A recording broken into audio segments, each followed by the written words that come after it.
एका शापामुळे सुरू झाली तुळशी विवाहाची प्रथा. वाचा यामागची पौराणिक कथा. दिवाळी ही तुळशीच्या लग्नापर्यंत सुरूच असते असं म्हटलं जातं.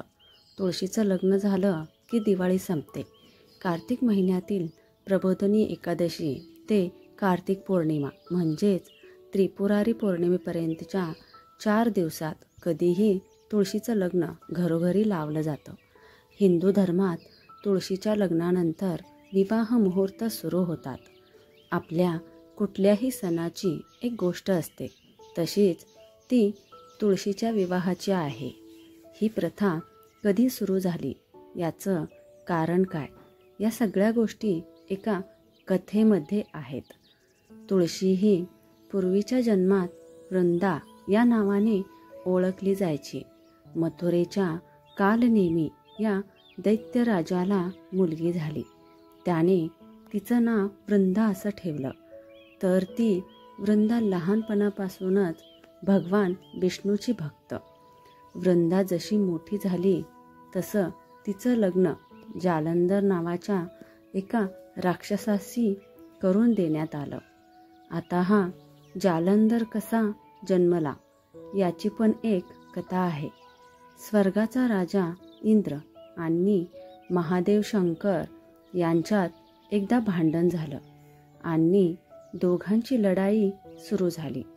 त्यात शंकराने रागाने आपला तिसरा डोळा उघडला, परंतु देवांचे गुरु बृहस्पती यांनी यामध्ये मध्यस्थी केली. त्यांनी शंकराची विनवणी केली की यातून कोणताही विध्वंस घडवू नका, इंद्राला माफ करा. शेवटी शंकरांनी त्यांच्या विनंतीला मान दिला आणि आपला डोळा एका समुद्रावर केंद्रित केला व आपल्या डोळ्यातील आग तिथे सोडली. त्यातून एक राक्षस बाळ जन्माला आलं. तोच हा जालंधर. त्याच्यासाठी एक राज्यही निर्माण करण्यात आलं. हा जालंधर शूर होता, पराक्रमी होता, पण तितकाच घमेंडी, गर्विष्ठ आणि सत्तापिपासू होता. त्याचं लग्न वृंदाशी झालं आणि त्याला तिच्या पूजेतलं पुण्य मिळालं. तिच्या पातिव्रत्याचं सामर्थ्य मिळालं. असं म्हणता येईल की तिने आपल्या नवऱ्याच्या सुखासाठी आणि जीवनासाठी एक सुरक्षा कवचच निर्माण केलं. तो जेव्हा युद्धाला जायचा त्यावेळेस वृंदा पूजेला बसायची आणि तो परत येईपर्यंत तिथून हलायची नाही. त्यामुळे त्याला प्रत्येक युद्धात जीवनदान मिळायचं आणि त्याचाच विजय व्हायचा. त्यामुळे मग हा जालंधर वाटेल तसा वागू लागला. जेव्हा समुद्रमंथन झालं आणि त्यातून जो खजिना बाहेर आला, त्यावर मग जालंधर स्वतः हक्क सांगू लागला. त्याचं असं म्हणणं होतं की माझा जन्म समुद्रात झाला आहे, त्यामुळे समुद्रातल्या गोष्टींवर माझाच हक्क आहे. अर्थात देवांनी त्याची मागणी धुडकावून लावली, परंतु जालंधर देवाशी युद्ध करायला लागला. त्याच्या पराक्रमामुळे आणि वृंदाच्या तपश्चर्येमुळे तो देवांवर वरचढ होऊ लागला. मग सगळ्या देवांनी विष्णूकडे धाव घेतली. सगळे देव विष्णूला विनवणी करू लागले की जालंधराचा नायनाट करा. परंतु विष्णूची एक अडचण होती.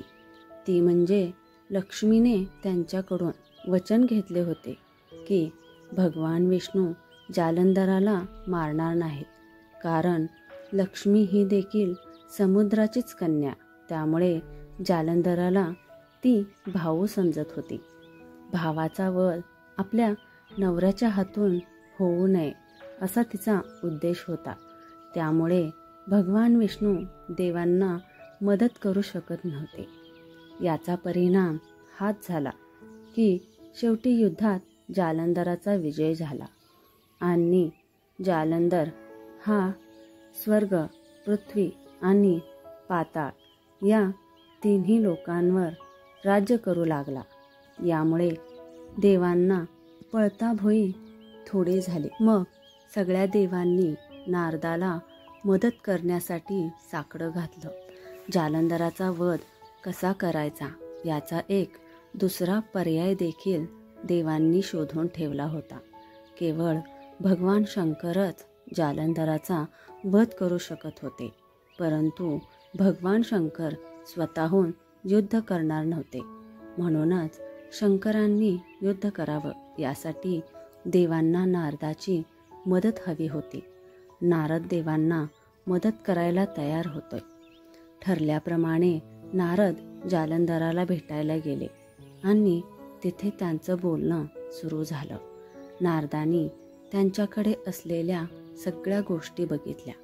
नारदांनी त्यांचं कौतुक केलं, पण म्हणाले की हे सगळं छान आहे, पण जालंधर तुझ्याकडे कैलास पर्वत नाही.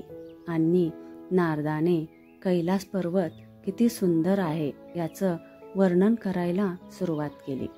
त्याचबरोबर देवी पार्वतीच्या सौंदर्याचंही वर्णन केलं. नारदाचे ते सगळं बोलणं ऐकून घमेंडी जालंधराला वाटायला लागलं जगातल्या सगळ्या चांगल्या गोष्टी आपल्याकडे असाव्यात, कैलास आपल्याकडे असावा आणि पार्वतीही आपली व्हावी. आणि मग हव्यासापोटी जालंधर कैलास पर्वतावर चालून गेला. तो युद्धाला आला म्हणून भगवान शंकरांनी देखील युद्ध चालू केले. दोघांमध्ये घनघोर युद्ध सुरू झाले. तसा शंकराचा पराभव करणे कोणालाही शक्य नाही. परंतु वृंदेच्या पूजेमुळे जालंधराचा वधही करता येत नव्हता. जालंधराला कोणतंही रूप घेण्याची विद्या अवगत होती. युद्ध करताच त्याने शंकराचे रूप धारण केले आणि तो पार्वतीकडे जाऊ लागला.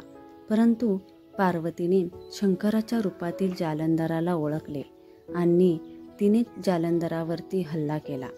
जालंधर पळून गेला. मग पार्वती विष्णूकडे गेली आणि म्हणाली, जालंधराने आता मला फसवायचा कसा प्रयत्न केला तसाच तुम्ही वृंदाबरोबर करा. तिकडे वृंदा आपल्या नवऱ्याच्या विजयासाठी आणि दीर्घायुष्यासाठी पूजा करत बसलेली होती. जालंधर येईपर्यंत ते पूजेतून उठणार नव्हते. सगळे देव विष्णूचा धावा करू लागले. परंतु यामध्ये विष्णूला वृंदाला फसवायचं नव्हतं, कारण ती त्यांची निस्सीम भक्त होती. परंतु तिकडे युद्धात जालंधराची हार होणे देखील गरजेचे होते. म्हणून मग शेवटी देवांच्या विनंतीला मान देऊन विष्णूंनी जालंधराचं रूप घेतलं आणि ते जालंधराच्या राजवाड्यात वृंदा पूजेला बसली होती तिथे गेले. जालंधराला तिथे पाहून वृंदा पूजेवरून उठली आणि तिने जालंधराच्या पायाला हात लावून नमस्कार केला. मग यामध्ये तिची पूजाभंग झाली आणि तिकडे शंकराने जालंधराचा वध केला आणि जालंधराचे शिर राजवाड्यात येऊन पडले. वृंदेला कळून चुकले की आपल्यासमोर जालंधर म्हणून जो उभा आहे तो जालंधर नाही. म्हणून तिने विचारले की माझ्यासमोर उभा आहे तो कोण आहे. मग विष्णू आपल्या मूळ रूपात परत आले. विष्णूंना तिथे पाहून वृंदाला कळून चुकले की आपल्याच देवाने आपल्याला फसवले आहे. म्हणून वृंदा चिडली आणि तिने विष्णूला शाप दिला की तुम्ही हृदयशून्य दगड आहात, तू आता दगडच होशील. त्याचबरोबर विष्णू दगड झाले. त्यालाच शाळीग्राम असे म्हणतात. बघता बघता हा शाळीग्राम मोठा होऊ लागला आणि सर्व जग व्यापू लागला. त्यामुळे संपूर्ण भूमंडळाला धोका निर्माण झाला. मग परत सगळे देव आणि लक्ष्मी देखील वृंदेची प्रार्थना करू लागले. शेवटी जगाच्या कल्याणासाठी वृंदेने आपला शाप मागे घेतला. जालंधराचं शिर आपल्या मांडीवर घेऊन वृंदाने अग्नीत प्रवेश केला. तिची जळून राख झाली. त्या राखेतून एक वनस्पती बाहेर आली. तिचं नाव विष्णूंनी तुळशी असं ठेवलं. त्यानंतर विष्णूंनी तुळशीला वरदान दिला की तुळशीबरोबर नेहमी शाळीग्राम असेल. तुळशीचे रोप प्रत्येक घरात लावलं जाईल आणि त्याची पूजा केली जाईल. विष्णूला जे काही अर्पण केलं जाईल त्यावर तुळशीपत्र असेल. म्हणूनच असं मानलं जातं की तुळशीपत्र ठेवलेली कोणतीही वस्तू विष्णूपर्यंत पोहोचते. मग ते नैवेद्य असो, दान दिलेले धन असो किंवा आणखी काही. ही घटना कार्तिक महिन्यात घडली, म्हणूनच या दिवसात तुळशी विवाह केला जातो. हा तुळशी विवाह करताना तुळशीला सौभाग्याची लेणी दिली जातात. लग्नाचे सगळे विधी केले जातात आणि लग्न लागल्यानंतर फटाक्यांच्या आतिषबाजी देखील केली जाते. विवाहित दाम्पत्यांनी तुळशीचं लग्न लावावं असं मानलं जातं. ज्या दाम्पत्यांना मुलगी नाही त्या दाम्पत्यांनी जर तुळशीचं लग्न लावलं तर त्यांना कन्यादानाचे पुण्य मिळतं असं मानलं जातं. आता ही कथा आणि प्रथा जर पाहिली तर काहींना हा पुराणातला फोलपणा आणि आहे असेही वाटेल. वृंदा जर इतकी नवऱ्याच्या सुखासाठी झटत होती तर आपल्या नवऱ्याने चांगलं काम करावं यासाठी तिने का प्रयत्न केले नाहीत असेही वाटू शकते. किंवा काहींना देवांच्या गोष्टीतही स्त्रीला दुय्यम स्थान आहे असंही वाटू शकतं. पण या सगळ्या गोष्टी बाजूला ठेवून जर आपण विचार केला तर आपल्या लक्षात येईल की बहुगुणी तुळशीचे औषधी गुणधर्म माहीत झाल्यामुळे आपल्या पूर्वजांनी तुळस घराघरात असावी असा विचार केला असावा. परंतु ही औषधी वनस्पती आहे आणि घरात लावावी असं सांगितलं तर लोक लावतील याची खात्री नाही. यामागे काही धार्मिक अधिष्ठान लावावं की ते मात्र पाळलं जातं हे लक्षात आल्यामुळेच अशा प्रकारे तुळशीचं महत्त्व जपलं गेलं असावं. पुढील कथा नागपंचमीची पौराणिक कथा. 8 पाट नगर होतं. तिथे एक शेतकरी होता. त्याच्या शेतात एक नागाचं वारूळ होतं.